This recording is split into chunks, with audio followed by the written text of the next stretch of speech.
Hey everyone, it's Rob and Bonnie again. We're just here as two Loyola parents to give you some pro tips.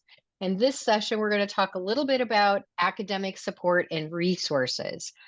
I have a student who was diagnosed with ADHD, and she needed a little bit of support going into Loyola.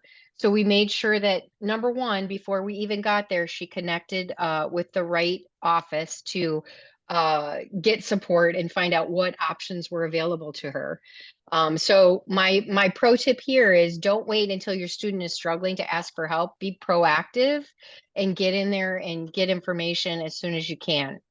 The second thing that my student did that she found extremely helpful and it really built her confidence was she went to the writing center. And the writing center is a place where other upperclassmen volunteer to give feedback on the students' writing, give them support, and making sure that their thoughts are clear in papers that they have to do.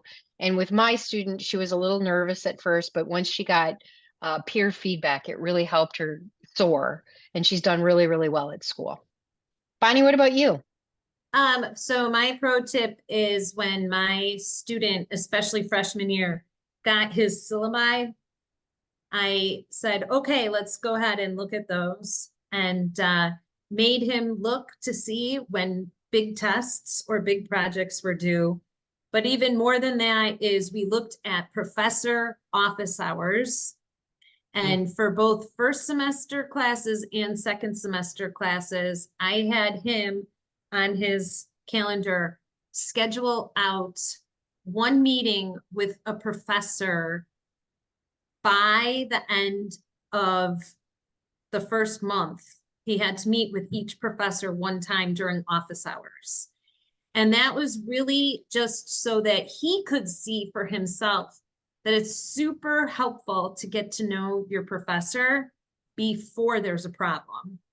And it was great, more than even for problems, when papers were due. He felt very comfortable then going to see his professor and saying, what do you think about this? Because he had already met his professor. And just like most students say, not a lot of students take advantage of office hours. So by scheduling it right away at the beginning of the semester, it makes him super comfortable to go back, and professors want to meet students. So it was just a win-win situation. That's awesome. Thanks for sharing.